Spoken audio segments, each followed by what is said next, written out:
When I was a kid, my parents had a nickname for me. And not champ, and not smart one, and they called me the dumb one. And at every family dinner, every report card, every comparison with my sister, the joke was always the same. Everyone laughed. And eventually, I stopped arguing, because when the people closest to you repeat something long enough, you start wondering if maybe it's true. And years later, I walked back into that same house, carrying a $47 million check they never saw coming. And before we get into this, take a moment to like and subscribe, but only if this story truly resonates with you. And drop your location and local time in the comments. My name is Alina. I grew up believing I was the mistake in my own family. And not because anyone said it once in anger, but because they said it over and over until it became my name.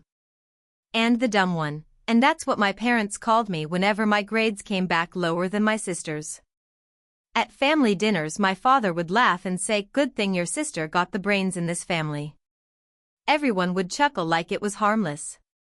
Like it was just a joke. But when you're the kid sitting there, hearing it again and again, it stops feeling like a joke.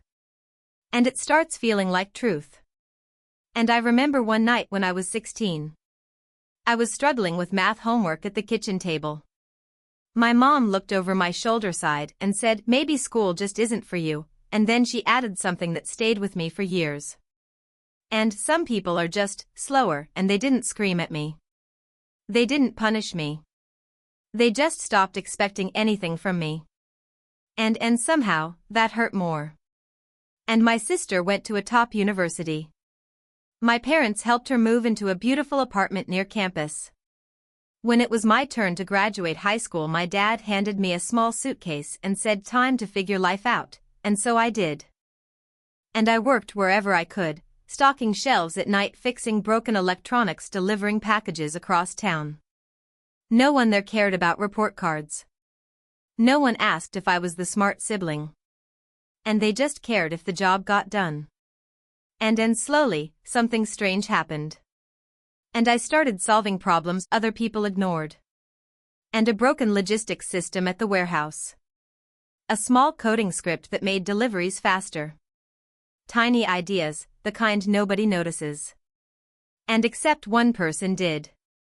And a regional manager asked who built the system that saved the company thousands every month. When they pointed at me, he looked confused, like he expected someone older. Someone smarter. But he still offered me a small contract job. And one project turned into another.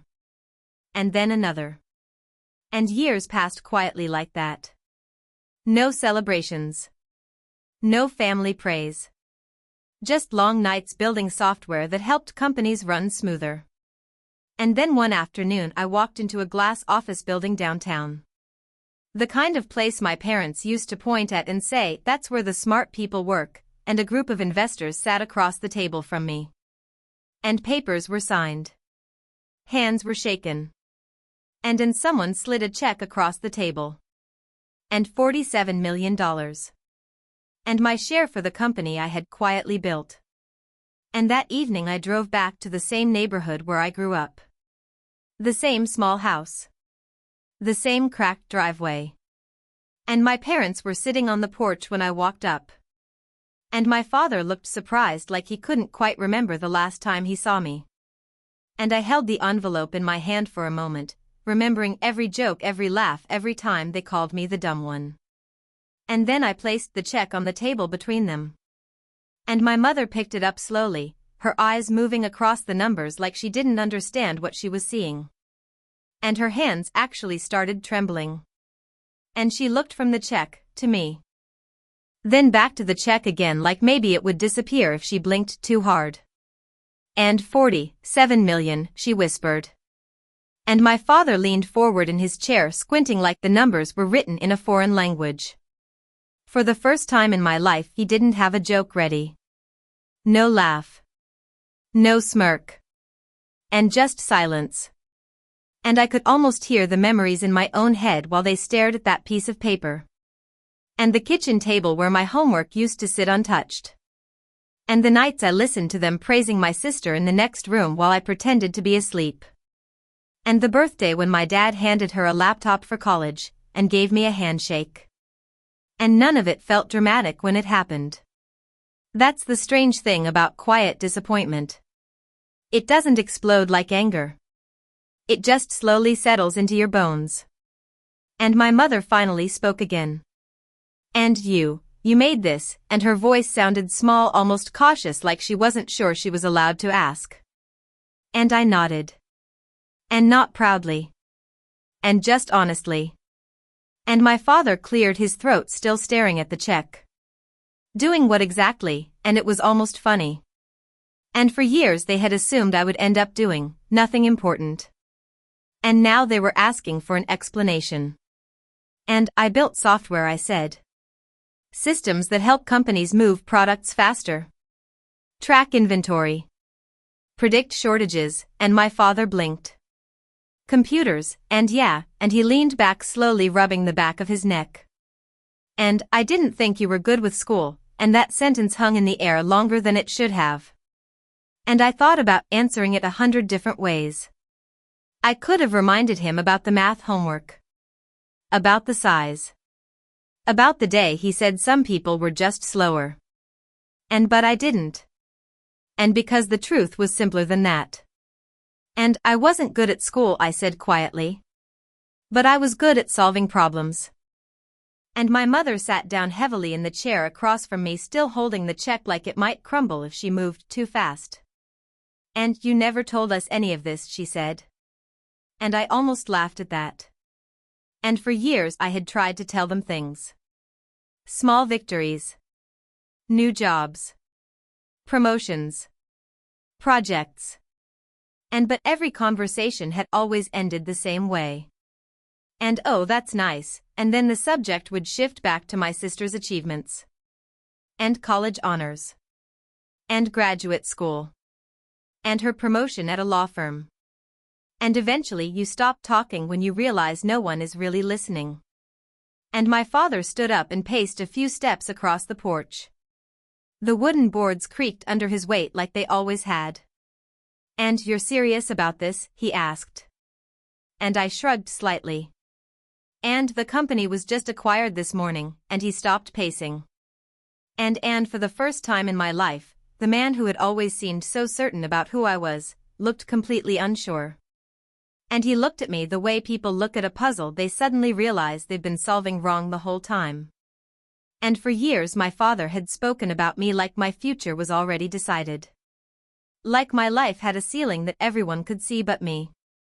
And now that ceiling had quietly disappeared. And my mother was still holding the check, staring down at it like it might start explaining things on its own. And 47 million, she repeated again, softer this time. And the evening air felt strangely heavy. The same porch where I used to sit as a kid now felt unfamiliar, like I was visiting someone else's memory. And my father finally sat back down, leaning forward with his elbows on his knees. And so, you're rich now? He asked.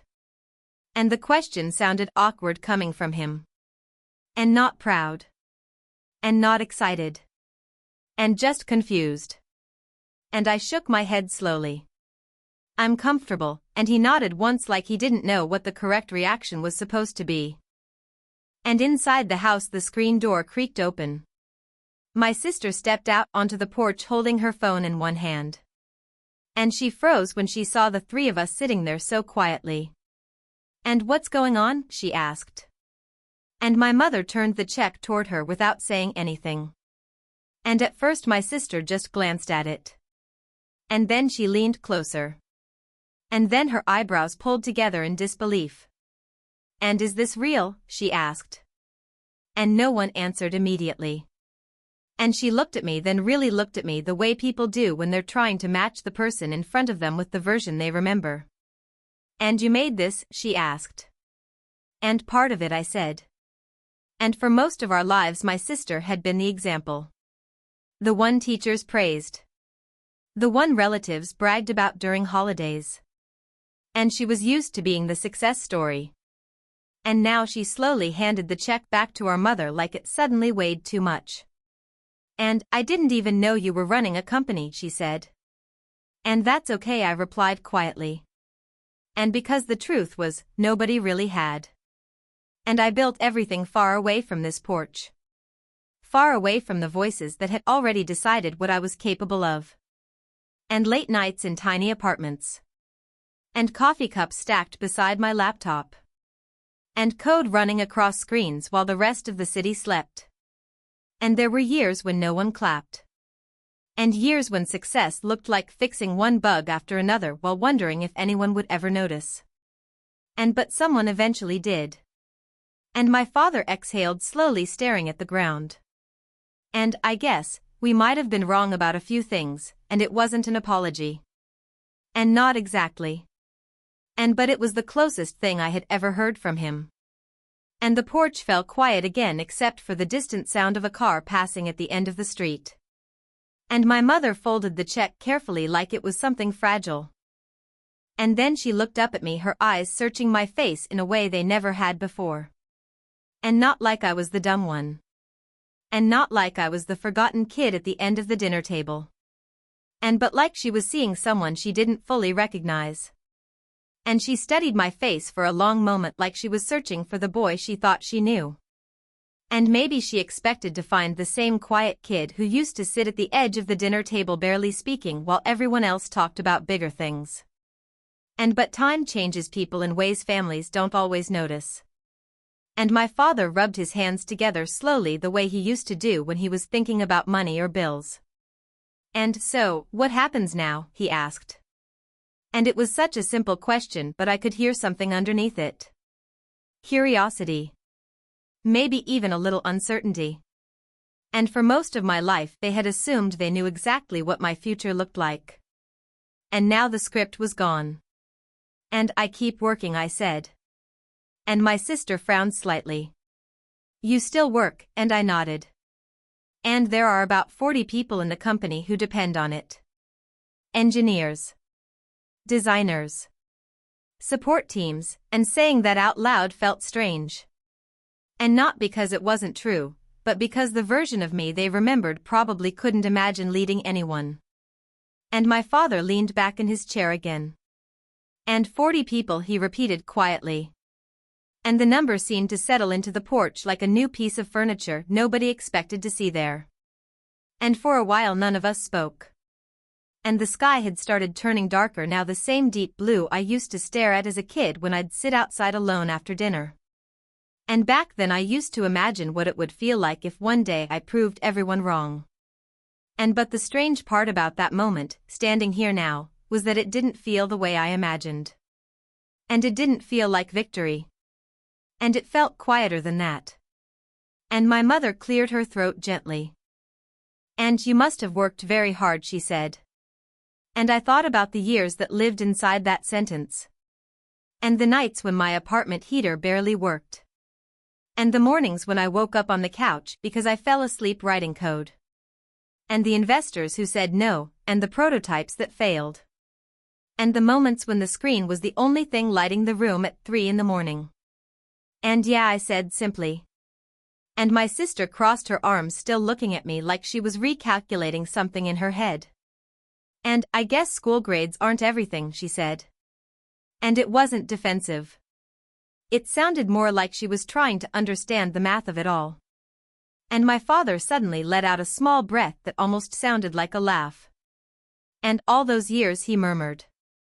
And he shook his head slowly. "And you were building something," and I didn't answer. And because the truth was, I hadn't started building anything to prove them wrong. And at first I was just trying to survive. And trying to find one thing I was actually good at. And one thing that didn't make people sigh or shake their heads when I tried. And the porch light flickered on above us, casting a warm yellow glow across the old wooden boards. And my mother looked down at the folded check in her hands again. And then she carefully placed it on the small table between us like it was something far more complicated than just money.